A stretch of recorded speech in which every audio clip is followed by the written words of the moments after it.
নমস্কার বন্ধুরা, কেমন আছেন সবাই? রান্নাবাটি অ্যান্ড টুকিটাকি চ্যানেলে আপনাদের সকলকে স্বাগত জানাই। এই দ্রব্যমূল্য বৃদ্ধির বাজারে সস্তার সবজি বলতে যেটা পাওয়া যায় সেটা হচ্ছে পটল আর এই যে চিচিঙ্গে বা হুঁপু, ইংরাজিতে যাকে বলে স্নেক গোড। আপনাদের ওখানে কি বলেন একটু জানাবেন। তো আজকে এই স্নেক গোড রান্নার একটা রেসিপি আপনাদের সঙ্গে ভাগ করে নেব।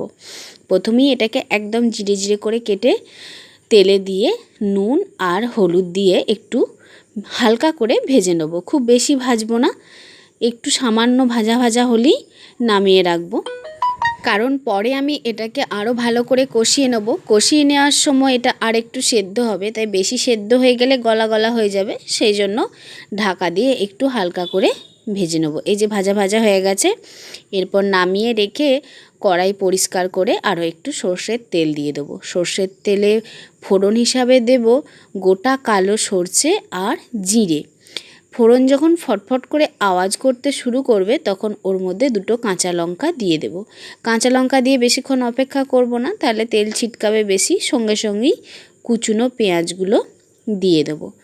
কুচনো পেঁয়াজগুলো একটু নাড়াচাড়া করে যখন হালকা একটু লাল লাল রং আসবে, খুব বেশি লাল নয়, মোটামুটি একটু লাল লাল রং হবে, তখন এর মধ্যে একটা টমেটো কুচিয়ে দিয়ে দেবো। টমেটো পেঁয়াজ ভালো করে নাড়াচাড়া করে নরম নরম করে ভেজে নেব।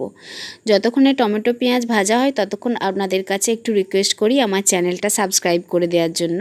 এরপর এর মধ্যে দেব রসুন বাটা, আদা বাটা। আদার সঙ্গে আমি শুকনো লঙ্কা একটু মেটে নিয়েছিলাম যাতে কালার হয়।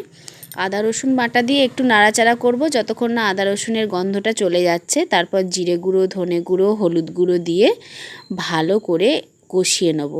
যদি শুকনো শুকনো মনে হয় তাহলে একটু জল দিতে পারেন, আমি যেমন একটু জল দিয়েছিলাম শুকনো মশলাগুলো দেওয়ার পর।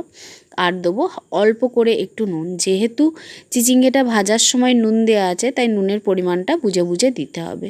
মশলাটা কষা হয়ে গেলে ওর মধ্যে এই চিচিঙ্গেগুলো দিয়ে ভালো করে একবার কষিয়ে নেব।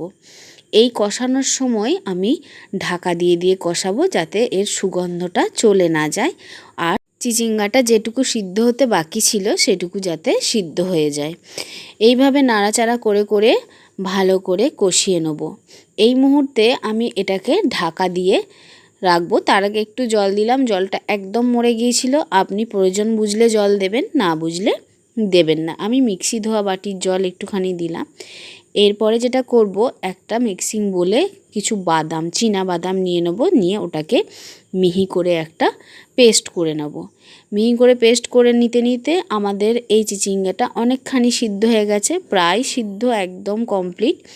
তো এটা ঢাকনা খুলে ভালো করে নাড়াচাড়া করে নিয়ে এর মধ্যে ওই বাদাম বাটাটা দিয়ে দেবো।